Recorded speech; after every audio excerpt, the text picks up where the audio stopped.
Inside a crowded day room at Centinela State Prison on July 21st, 2024, correctional officers suddenly noticed three inmates rushing toward a stocky man sitting near a television table. What followed happened fast, since homemade blades started swinging while guards yelled commands, creating panic across the dorm as prisoners backed away from the violence unfolding. Pepper spray filled the air while officers fought through the chaos, yet the man had already collapsed across the concrete, while medical staff rushed forward, attempting CPR. That bleeding inmate was Ezequiel "Wicked" Romo, a Blythe Street figure whose reputation reached across Los Angeles streets long before his final prison moment. His story raises one hard question that still echoes through gang units today, since investigators later proved he committed 8 murders while locked inside prison walls. To understand how Romo reached that prison floor decades later, the story moves back toward the San Fernando Valley during the mid-'80s, when neighborhoods around Panorama City already carried deep gang tension. During those years, the valley looked different from the beachside image outsiders imagined, since apartment corridors near Van Nuys Boulevard hosted constant turf disputes involving Latino street crews. Ezequiel Romo entered that environment around 1977, growing up during an era when local teenagers often encountered gang politics before reaching adulthood. Family life shifted early once his parents separated when he was 4, which meant much of his upbringing unfolded inside his grandparents' home in the city of San Fernando. That household gave structure during childhood, yet daily surroundings still included older boys discussing gang sets like Blythe Street, Columbus Street, or Pacoima crews dominating nearby blocks. As Romo reached early teenage years, everyday routines slowly started mixing with that surrounding street culture, since friends from school regularly belonged to local cliques tied to neighborhood gangs. His relatives ran small construction operations around the valley, which meant Romo spent time working jobs involving machine shops, cement mixing, roofing tasks, or demolition work during adolescence. Those legitimate jobs introduced discipline through early mornings, yet neighborhood conversations often drifted toward reputation, territory defense, or who controlled certain apartment complexes. Panorama City apartments, known as the casitas, held crowded courtyards where teenagers gathered nightly, which created a space where gang stories moved faster than rumors inside school hallways. Another cluster of buildings called the Pinks sat only blocks away, forming another pocket where younger residents watched older gang members move narcotics through stairwells. Blythe Street itself already carried history reaching back to the late 1970s, when a faction separated from a larger barrio organization before claiming territory along several Panorama City blocks. That crew grew into a Serrano-aligned neighborhood gang, which meant loyalty flowed toward the Mexican mafia structure controlling many Southern California Latino street groups. Members earned recognition through tagging missions, fistfights, or small narcotics sales around Van Nuys Boulevard, which steadily built a reputation inside the valley underworld. By the early 1990s, Blythe Street youth frequently guarded apartment courtyards, since those locations doubled as meeting spots where drugs moved between buyers arriving from across Los Angeles County. Local teenagers noticed that older members commanded respect simply through intimidation, which quietly taught younger observers how power worked inside those streets.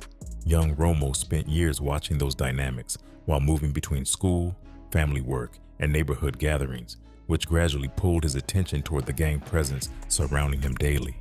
Stories about fights with rival crews often traveled through classrooms, meaning teenagers already recognized certain names long before meeting the individuals involved. By that point, reputation meant everything inside Panorama City, since somebody who showed fear quickly lost standing among peers, navigating the same crowded blocks. That pressure pushed many young men toward proving themselves through confrontation, which sometimes meant defending friends during street arguments, escalating without warning. Over time, the Romos started appearing around individuals connected with Blythe Street members, which slowly positioned him closer to people already involved in that network. Panorama City during those years rarely offered quiet evenings, since police reports frequently mentioned shootings, robberies, or narcotics arrests tied to gang disputes stretching across the San Fernando Valley. Teenagers, therefore, grew up hearing sirens, while helicopters hovered above apartment roofs, searching for suspects after late-night incidents. That constant background noise normalized violence inside daily life, which meant younger residents often treated gang activity as ordinary neighborhood business. Romo moved through that environment while learning which streets belonged to certain crews, since crossing the wrong blocks without permission sometimes triggered immediate confrontations. Respect on those streets often came through intimidation or willingness to stand firm during tense moments, which shaped how many Valley teenagers measured personal reputation. Eventually, those lessons carried Romo closer toward the Blythe Street circle itself, where older members noticed younger faces willing to listen during conversations about neighborhood loyalty. Hanging around that crowd exposed him to discussions about drug territories, rival gangs, or prison politics influencing street operations across Los Angeles County. That influence slowly replaced earlier focus on construction jobs or school responsibilities, since respect inside that culture promised faster recognition than ordinary work. By the mid-1990s, Romo already carried the reputation of someone who reacted strongly when challenged publicly, which reflected the pressure many teenagers felt while navigating Valley gang culture. One confrontation during 1995 would soon prove how dangerous that mindset could become, since a single street argument outside a burger stand would suddenly shift his entire life direction. That turning point arrived during 1995 near Roscoe Boulevard in the San Fernando Valley, where a simple confrontation outside a Tommy's Burger stand suddenly shifted Ezequiel Romo's life toward a violent direction. The restaurant sat in a busy area where teenagers gathered after school or work, which meant arguments sometimes broke out between young men already carrying neighborhood pride. On that particular day, Romo encountered 19-year-old Manuel Manny Avila, another Valley resident whose presence near the parking lot led to words exchanged in front of customers eating burgers nearby. The conversation did not stay calm very long once tempers started rising, since both men carried the same kind of street attitude common among young guys navigating San Fernando Valley neighborhoods during the mid-1990s.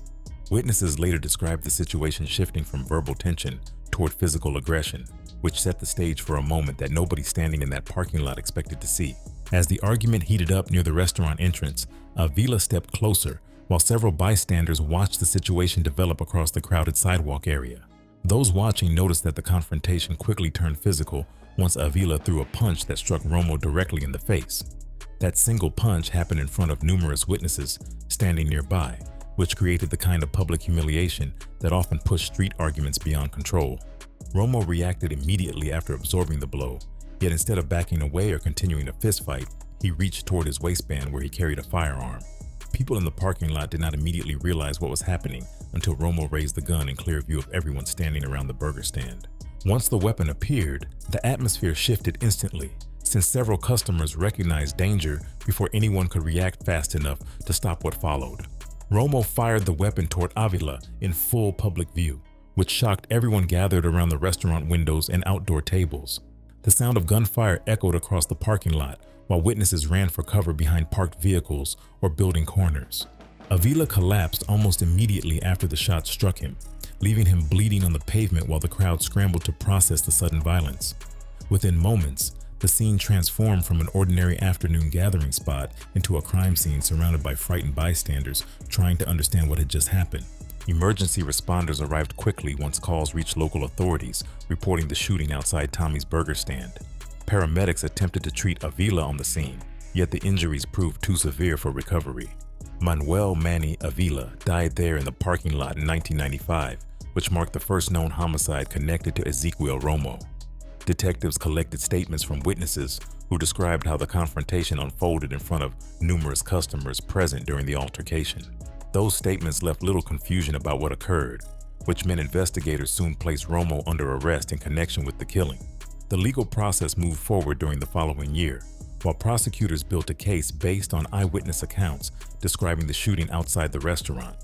Court hearings eventually led to a conviction in 1996 when Romo faced charges connected to Avila's death. Instead of a murder conviction, the court ultimately found him guilty of manslaughter, which still carried significant prison time under California law. The judge issued a 10-year sentence during the hearing, which meant Romo entered the California prison system while still a young man barely reaching adulthood. That sentencing moment also gave Avila's family a chance to address the courtroom, where relatives spoke about the loss of a 19-year-old whose life ended before it had truly started.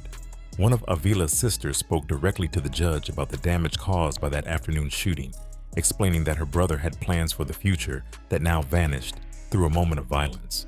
She described Manny as a young man who hoped to build a stable life while supporting relatives who cared deeply about him. Her words carried grief along with frustration toward the circumstances that placed a gun in someone's hand during a public argument. For those sitting inside the courtroom, the statement served as a reminder that the incident outside Tommy's Burger stand carried consequences reaching far beyond that parking lot confrontation. Romo entered the California prison system soon after the conviction, which introduced him to an entirely different environment shaped by gang politics operating behind prison walls. That experience soon exposed him to individuals connected with larger prison organizations influencing street gangs across Southern California. What started as a single moment of anger outside a burger stand, therefore, became the gateway toward deeper involvement in organized criminal networks operating from inside prison yards. Over time, that environment would reshape Romo into a far more dangerous figure than the teenager who once stood in a restaurant parking lot holding a gun. After the court handed down that manslaughter sentence in 1996, Ezequiel Romo entered the California prison system, where the environment operated under rules completely different from ordinary street life. Those early months introduced him to correctional yards filled with gang members representing neighborhoods across Los Angeles County, which meant survival required quickly understanding the political order governing inmate groups. Inside those yards, Latino gang members did not operate independently like many outsiders imagine, since a powerful prison organization known as the Mexican Mafia directed much of the structure shaping behavior. Older inmates explained that the Mexican Mafia, often called La Im on the yards, stood above most Latino street gangs through influence that reached from prison blocks to neighborhoods across Southern California. That hierarchy meant any Serrano-affiliated gang member needed to respect orders from that organization if he expected protection or acceptance within prison populations. Romo entered that system as a young inmate tied to Blythe Street, which already carried a Serrano affiliation, connecting it loosely to the Mexican Mafia structure dominating California prisons. Veteran inmates quickly noticed new arrivals who carried potential for loyalty, which meant conversations often started during yard workouts, meal lines, or handball courts, where politics moved quietly between groups. Those discussions introduced Romo to the unwritten rules shaping prison alliances, since Mexican Mafia members controlled drug distribution, extortion schemes, and discipline among Latino gangs inside correctional institutions. Anyone refusing to follow that authority risked violent punishment, which encouraged younger inmates to show obedience toward individuals recognized as mafia representatives. Romo listened closely while older prisoners described how certain street gangs acted almost like soldiers for that organization, carrying out orders on the outside whenever a member left prison. Over time, Romo began building relationships with inmates connected to that network, which created opportunities to earn credibility among individuals holding influence beyond the prison yard itself. Some conversations involved names that later appeared during courtroom testimony, including figures such as Frank Playboy Fernandez, Raul Huero Smooth Garcia, and Jose Cartoon Loza, who authorities identified as Mexican Mafia members operating through prison communication. Those connections mattered since La Im relied on loyal street soldiers capable of enforcing debts or eliminating rivals across Los Angeles neighborhoods. Romo recognized that cooperating with those figures could elevate his standing far above ordinary street gang members, returning home without broader support. That understanding shaped how he carried himself inside prison housing units, where discipline, loyalty, and quiet ambition often determined who gained respect among experienced inmates. Life behind those walls also demanded demonstrations of toughness, which meant violence still played a role in proving someone deserved recognition among hardened convicts. During 2007, prison records show Romo was involved in an assault against another inmate, which resulted in an additional conviction tied to that incident. That violent episode added extra time onto his original sentence, pushing his incarceration well beyond the 10 years first ordered during the manslaughter hearing. Instead of leaving prison during the mid-2000s, Romo remained locked inside California facilities for nearly 18 straight years. That extended confinement gave him plenty of time observing how prison leaders coordinated street operations through coded messages, visiting relatives, or contraband cell phones moving secretly between inmates. Those years allowed Romo to study the way Mexican Mafia figures controlled neighborhood gangs, even while physically confined inside prison units. Conversations with older inmates explained how certain members gave instructions about drug shipments, debt collections, or punishments directed toward people living outside prison fences. That system impressed Romo since it proved someone could maintain authority over entire street crews without standing on those streets personally. Instead of seeing prison as the end of his influence, he began viewing incarceration almost like a command center where disciplined leaders could still guide gang activities. That shift in thinking pushed Romo toward bigger ambitions involving Blythe Street once he eventually returned to Panorama City. According to later testimony from associates who once worked with him, Romo spoke openly inside prison about representing Mexican Mafia interests once he regained freedom. He explained that Blythe Street already paid small taxes to L.A. through money collected from drug dealers working inside their territory. Those payments existed long before his incarceration, yet Romo believed the gang could serve a much larger role by enforcing orders from Mexican mafia leaders operating behind bars. That vision involved turning Blythe Street into a more organized crew capable of collecting debts, protecting narcotic shipments, and punishing enemies connected to the prison syndicate. Romo, therefore, he spent his remaining prison years planning how he would reshape the neighborhood structure once he stepped back into Panorama City streets. By the time his release approached during late 2014, the teenager who once fired a gun during a burger stand argument had transformed into a far more calculated individual shaped by nearly 2 decades inside California prisons. Tattoos covered parts of his body reflecting gang loyalty learned during those years, while relationships built inside prison linked him directly to influential figures controlling street gangs across Southern California. Those connections carried expectations that he would deliver results once free, which meant his return to Panorama City would involve more than simply rejoining old friends. Romo stepped out of prison carrying plans shaped by years of studying prison politics, where power flowed through discipline, loyalty, and violence whenever someone failed to follow orders. The moment he returned to the San Fernando Valley, therefore, he marked the beginning of a new chapter, where Blythe Street would soon feel the impact of everything he learned behind those walls. When Ezequiel Romo finally stepped out of prison in late 2014, he returned to the San Fernando Valley as a 36-year-old man carrying nearly 2 decades of prison experience behind him. The streets around Panorama City looked familiar at first glance, yet small details quickly showed how much the neighborhood had shifted while he spent 18 years inside California facilities. Apartment complexes along Blythe Street still hosted young residents gathering near stairwells or parking lots, although many faces now belonged to a new generation that barely remembered his earlier reputation.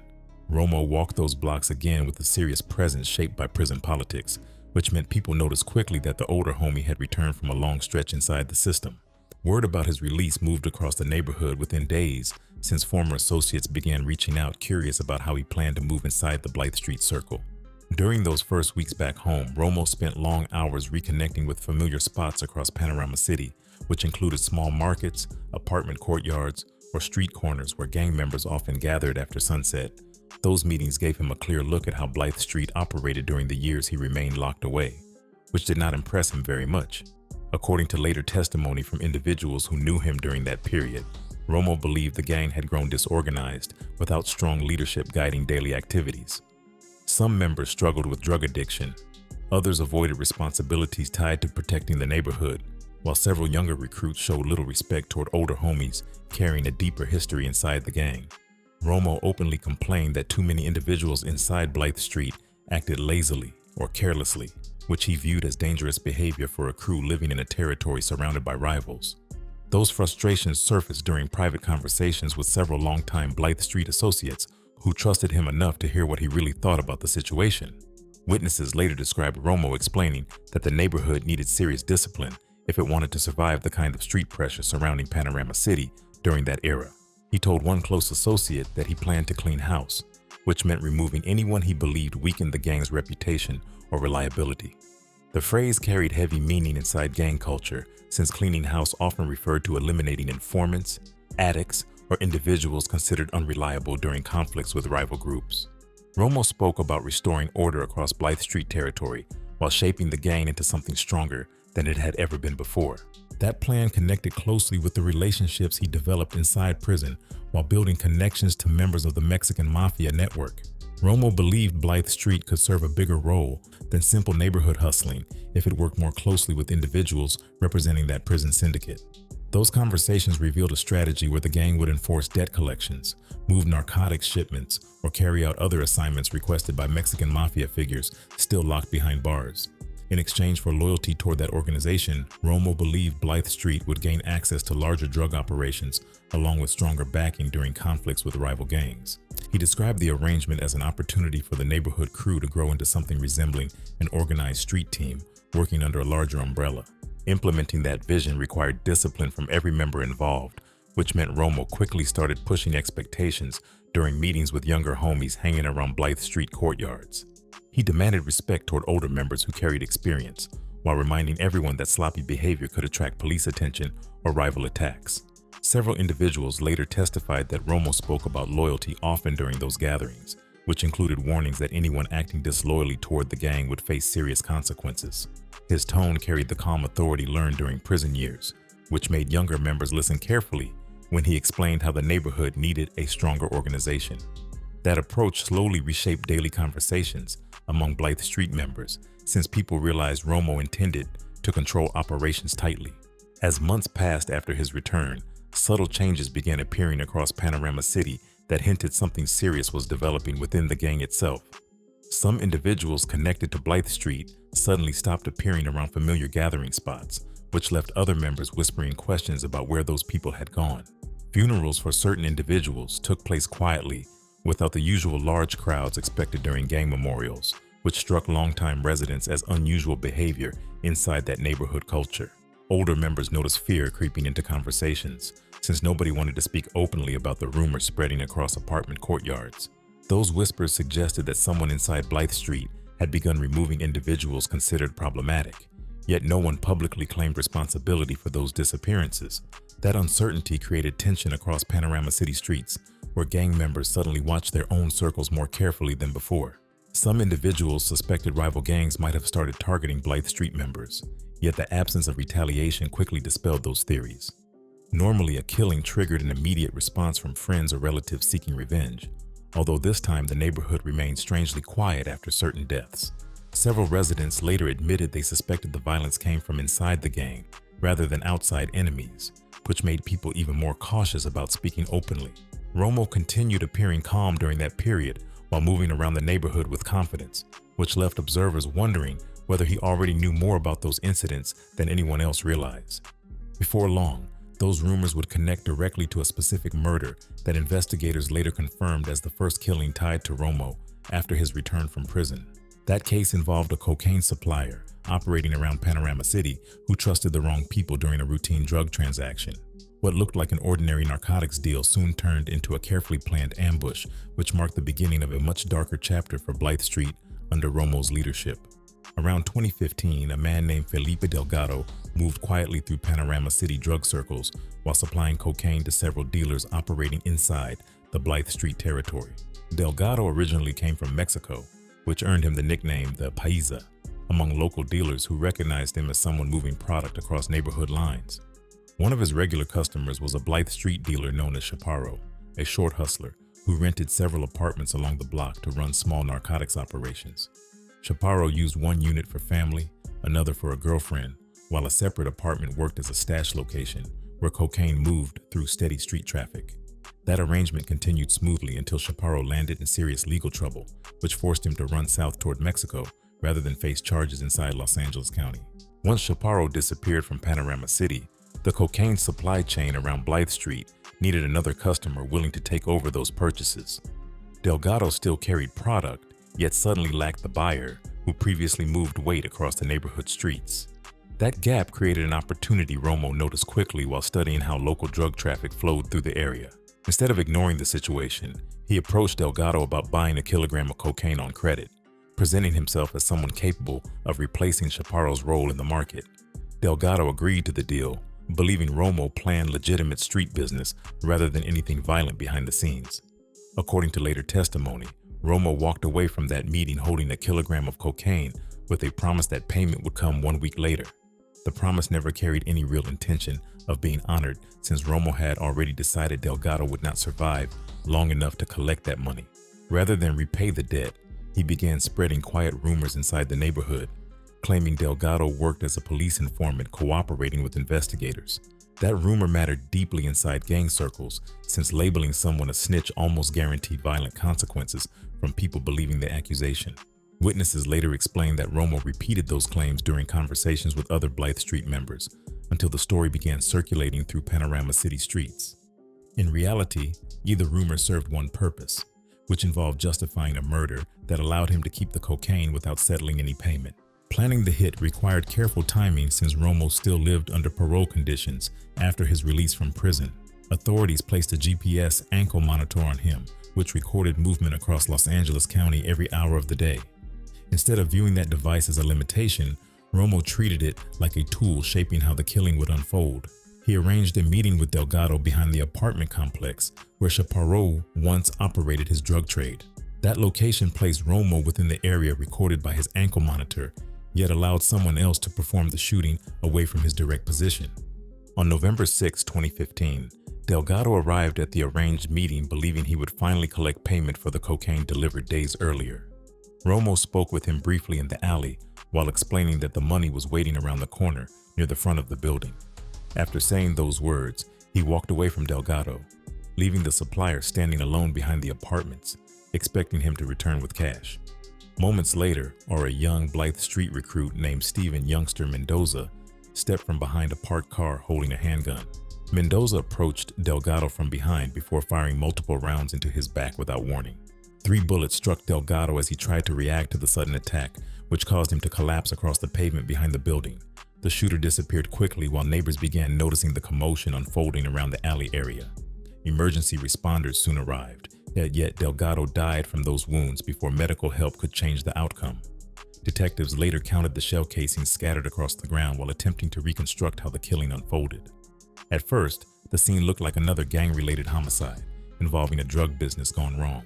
Meanwhile, one associate connected to Romo watched a police helicopter circling above Panorama City while sitting inside the stands of his son's high school football game. The man later testified that he immediately recognized what the helicopter was likely searching for after hearing about the planned meeting between Romo and Delgado earlier that day. From those bleachers, as he realized the ambush had already happened exactly where the plan predicted. That realization showed how carefully Romo arranged the timing, so certain people held alibis far away from the shooting location. Investigators eventually checked the GPS records attached to Romo's ankle monitor, which showed him standing near the front side of the apartment complex when the murder occurred. The device never placed him directly in the alley where Delgado collapsed after the gunfire. That detail complicated the investigation since no witness could confirm Romo personally fired the weapon. Without direct evidence tying him to the trigger, police struggled to prove his role in the killing, despite suspicions surrounding the drug transaction. For a brief time, the Romo continued moving through Panorama City without facing charges connected to Delgado's death. That freedom lasted only a few months before another problem placed him back into police custody. During January 2016, officers stopped a vehicle carrying Romo while discovering roughly half a kilogram of methamphetamine inside the car. That arrest sent him straight back into the California prison system on a narcotics conviction, which meant the man suspected of orchestrating a killing outside prison walls soon returned to a place where he would continue running street business from inside a cell. When police stopped Ezequiel Romo in January 2016, officers discovered roughly half a kilogram of methamphetamine inside the vehicle he occupied, which immediately triggered another criminal case under California narcotics laws.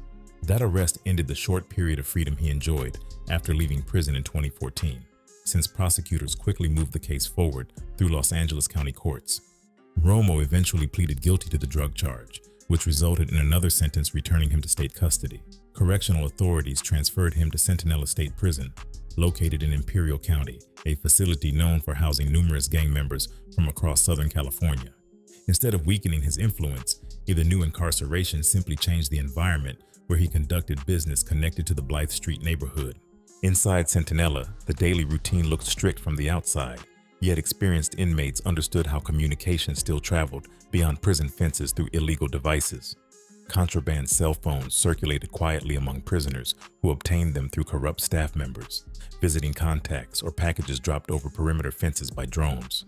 Romo soon gained access to one of those phones, which allowed him to reconnect with associates moving around Panorama City streets. Through that device, he called trusted individuals, exchanged text messages, or coordinated meetings involving people still active within the Blythe Street circle. Investigators later explained that these phones gave incarcerated gang leaders a way to continue directing street activity even while locked inside high-security housing units. One individual who became especially important during those conversations was Oscar Molina, a Blythe Street member known around the neighborhood by the nickname Smokey. Molina already carried respect among younger gang members who viewed him as an experienced homie capable of handling street business without hesitation. Once Romo returned to prison, the relationship between those two men grew stronger through constant communication over the cell phone network moving inside Centinela. Molina handled daily activity across Panorama City, while Romo provided direction from the prison dorm, which effectively created a leadership structure stretching between the two locations. That arrangement placed Smokey Molina in the role of street lieutenant, while Romo remained the decision-maker operating from behind prison walls. Much of that coordination unfolded through WhatsApp messages that investigators later recovered during the criminal investigation surrounding Blythe Street operations. Those messages showed conversations covering numerous topics tied to illegal activity happening across Panorama City blocks. Romo and Molina discussed narcotics shipments, weapons purchases, collections from local dealers, and other matters involving money owed to the gang. Some texts even referenced extortion payments gathered from underground gambling spots, operating quietly inside apartment complexes or storefronts across the valley. The messages revealed a structured conversation rather than random chatter, which suggested Romo approached gang leadership almost like someone managing a small organization. During several exchanges, Romo spoke about Blythe Street territory in terms that sounded closer to military command than ordinary street talk. In one conversation, he described himself as a general, guiding the neighborhood crew through strategy rather than simply reacting to random problems. That language showed how prison time shaped his mindset regarding gang structure and discipline. Romo believed Blythe Street should operate under firm leadership capable of controlling the drug trade, enforcing debts, and punishing anyone who threatened the gang's reputation. Messages recovered later revealed how often he reminded Molina that Panorama City needed to remain firmly under Blythe Street influence without rival groups interfering. Beyond drug deals, Romo also ordered the collection of taxes from individuals operating inside the gang's territory without formal permission. Those payments came from local dealers selling narcotics along certain streets or from operators running small illegal casinos inside converted apartments. Molina handled those collections directly on the street, although Romo expected regular updates describing how much money arrived through those efforts. The system mirrored structures used by larger criminal organizations, where leaders demanded payments from anyone making money within their territory. Through that approach, Romo attempted to strengthen Blythe Street's finances while reinforcing authority across Panorama City. Communication between the two men extended beyond text messages whenever the situation required a deeper conversation about certain plans. Witnesses later explained that Molina sometimes arranged FaceTime calls connecting him with Romo through the contraband phone hidden inside the prison dormitory. During those calls, they discussed ongoing issues affecting the neighborhood, while occasionally including younger gang members listening quietly beside Molina. Those conversations happened carefully inside bathrooms or empty rooms, so outsiders could not overhear the discussions. Despite the secrecy, the calls allowed Romo to maintain a strong presence within Blythe Street culture, even while physically confined hundreds of miles away.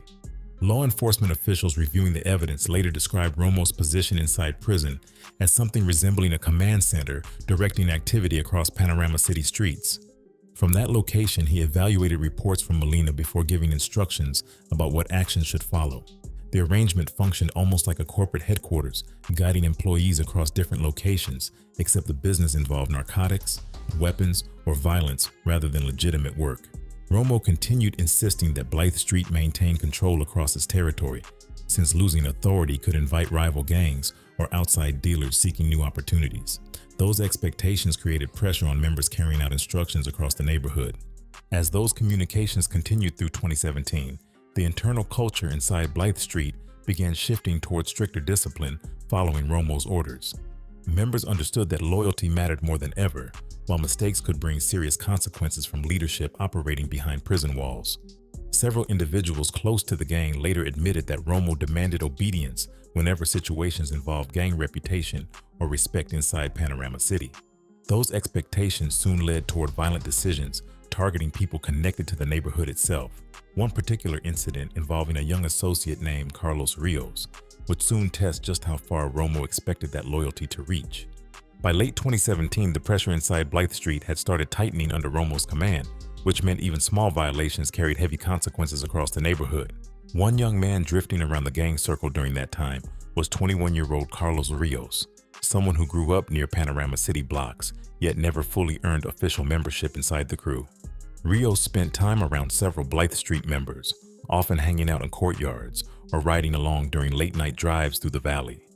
People in the neighborhood described him as someone trying to prove loyalty without really understanding the rules governing that environment.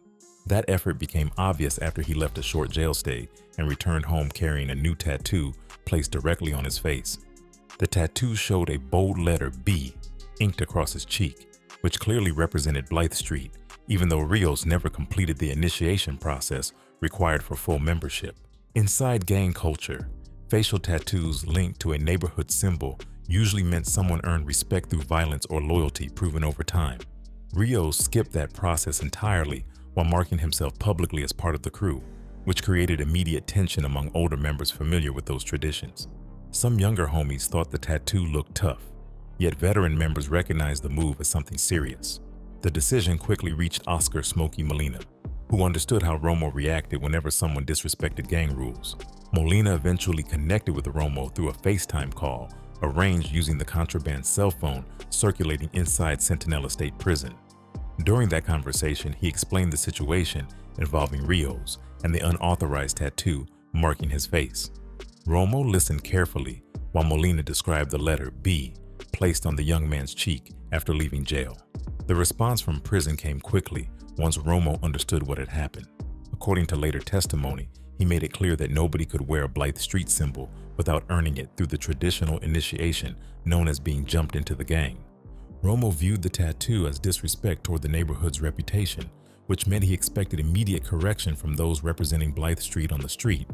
Although he did not directly say the word murder during that conversation, everyone listening understood what his instructions meant. Inside gang language, the phrase "handled that situation" often carried an obvious implication regarding punishment. Molina accepted that message without argument while continuing the discussion with younger members standing nearby during the call. By the time that conversation ended, Carlos Rios had already become a target without realizing what danger surrounded him. A few days later, Molina approached Rios with what sounded like a simple street mission involving graffiti tagging across rival territory.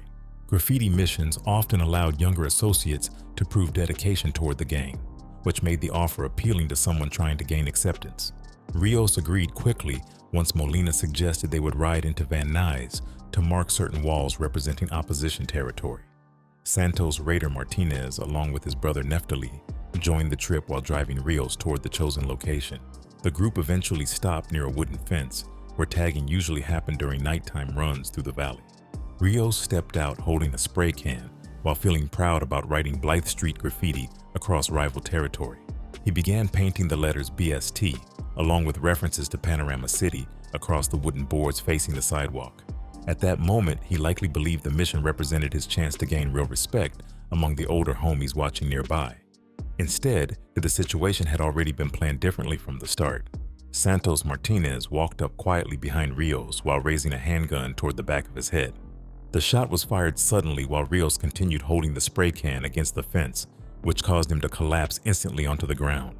Santos later bragged about the moment during conversations recorded by investigators, explaining that he domed the victim during the ambush.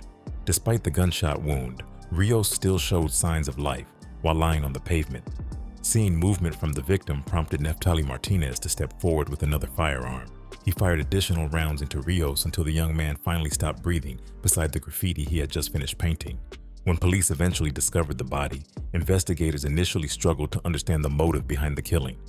The crime scene showed Blythe Street graffiti surrounding the area, which suggested the attack involved gang rivalry rather than internal discipline. Only later did testimony from witnesses reveal that the murder was connected directly to Romo's instructions from inside Centinela Prison. The killing, therefore, served a purpose beyond eliminating one individual. It delivered a clear warning across Blythe Street territory that leadership expected obedience regardless of the distance between prison cells and neighborhood streets. Members who heard about the incident quickly recognized the message spreading through the gang after Rios died. If someone could lose his life over an unauthorized tattoo, then other violations carried similar danger for anyone ignoring Romo's authority. Conversations inside Panorama City courtyards suddenly carried quieter tones once people understood how serious those rules became. Younger members paid closer attention whenever instructions arrived from Molina, representing orders coming directly from prison. That discipline created fear alongside obedience, while strengthening Romo's influence across the neighborhood. Not long after the killing of Carlos Rios, another wave of violence started reaching beyond Blythe Street itself toward rival groups operating around the valley.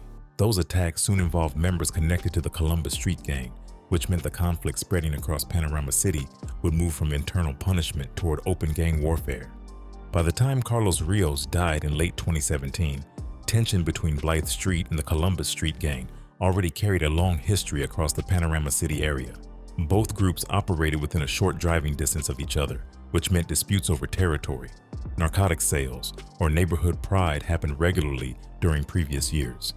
Residents across those blocks understood that certain streets belonged to one crew, while nearby corners represented rival territory, which created constant friction when someone crossed the wrong boundary. That rivalry never stayed quiet for long, since gang members often tested each other through insults shouted from passing cars or graffiti sprayed across contested walls. Inside that environment, small confrontations easily escalated into shootings whenever someone decided to answer disrespect with violence. During November 2017, a car carrying several Columbus Street members drove through Blythe Street territory near Panorama City while shouting insults directed at the local crew. Witnesses later explained that the group yelled "Burros," which served as a derogatory nickname Columbus members use when mocking Blythe Street rivals. That act of disrespect quickly reached Oscar "Smokey" Moline, along with Santos Raider Martinez, who immediately decided to respond rather than ignore the provocation. Molina jumped into a vehicle with Martinez before chasing the Columbus Street car through nearby streets. The pursuit continued across intersections while both groups tried to gain distance or catch the other side during the chaotic drive. The chase eventually reached a Wendy's restaurant parking lot, where the Columbus Street vehicle slowed momentarily near Van Nuys Boulevard. Santos Martinez seized that moment while pulling a firearm before aiming toward the driver's seat of the fleeing car. One shot struck 18-year-old Alexis Saldana directly in the head while he sat behind the wheel. Losing control instantly, Saldana's vehicle accelerated forward before crashing into the side wall of the Wendy's building. The impact shocked restaurant employees, along with customers inside the dining area, who suddenly witnessed a wreck connected to a fatal gang shooting outside the entrance. Police later arrived at the scene where they discovered Saldana dead inside the damaged car, surrounded by broken glass and debris from the collision. Investigators quickly identified the victim as a Columbus Street member, which reinforced the suspicion that the killing was tied directly to gang rivalry rather than random violence. Witnesses described hearing insults shouted shortly before the shooting began, which helped detectives piece together the sequence leading toward the deadly crash. That incident represented another violent chapter within the growing feud between the two Panorama City gangs. Meanwhile, Molina reported the outcome through communication channels, connecting him back to Romo inside Centinela State Prison. Almost exactly 1 month later, another shooting connected to the same conflict unfolded outside a Denny's restaurant located within Panorama City. The victim this time was James "Smiley" Rodriguez, another individual known around the area for ties to the Columbus Street gang. Witnesses later described Rodriguez standing near the entrance area when gunfire suddenly erupted from attackers who approached the location. The shot struck Rodriguez before he could react, leaving him critically wounded near the sidewalk outside the restaurant. Emergency crews attempted medical treatment after arriving at the scene, yet Rodriguez died from those injuries shortly afterward. Tragically, the attack did not end with one victim, since an unrelated man named Elvis Sanchez happened to sit nearby during the shooting. Sanchez worked as a food delivery driver who had stopped briefly near the restaurant when the gunfire began. Bullets from the same attack struck him, even though he held no connection to either gang involved in the conflict. Paramedics rushed Sanchez toward medical treatment once police secured the area, although his injuries proved fatal despite those efforts. That innocent death added another layer of tragedy to a shooting originally intended for someone else entirely. Later evidence presented in court revealed text messages where Oscar Molina informed Romo about the success of those attacks against Columbus Street members. Investigators recovered messages where Molina used coded language celebrating the outcome before assuring Romo that everything worked out perfectly. Prosecutors argued that the killings formed part of a larger strategy designed to strengthen Blythe Street's dominance across Panorama City drug territory. Removing rival gang members allowed Romo's organization to maintain tighter control over narcotics activity throughout those blocks. Yet while that violence targeted outside enemies, the next wave of trouble would grow from suspicion and betrayal inside Blythe Street itself. By early 2018, the organization Romo controlled from inside prison began showing cracks, which mostly centered around the same lieutenant who once carried his orders across Panorama City streets. Oscar "Smokey" Molina had remained loyal for years while managing collections, shootings, along with other work connected to Blythe Street operations. Over time, though, Molina struggled with a serious drug addiction that started interfering with the responsibilities Romo expected him to handle daily. Friends noticed Smokey sometimes disappeared for long stretches while using narcotics instead of answering messages coming from Centinela State Prison. Those missed calls soon created tension between the two men, since Romo depended heavily on Molina for updates about the neighborhood. Investigators later described several text messages where Romo complained about Molina ignoring instructions or failing to answer the contraband phone when business required attention. Inside gang culture, failing to respond to leadership can appear like disrespect or betrayal, especially when money, narcotics, or violence involves organized plans. Witnesses later testified that Romo started questioning whether Smokey remained reliable enough to represent Blythe Street interests outside prison walls. Conversations recovered from the phones showed Romo asking other associates if Molina still handled street responsibilities the way he once did. Those discussions revealed growing suspicion that the longtime friend might have become a liability rather than a trusted lieutenant. That suspicion eventually turned deadly during February 2018 when Molina walked outside his Panorama City apartment complex without realizing his life had already been marked for removal.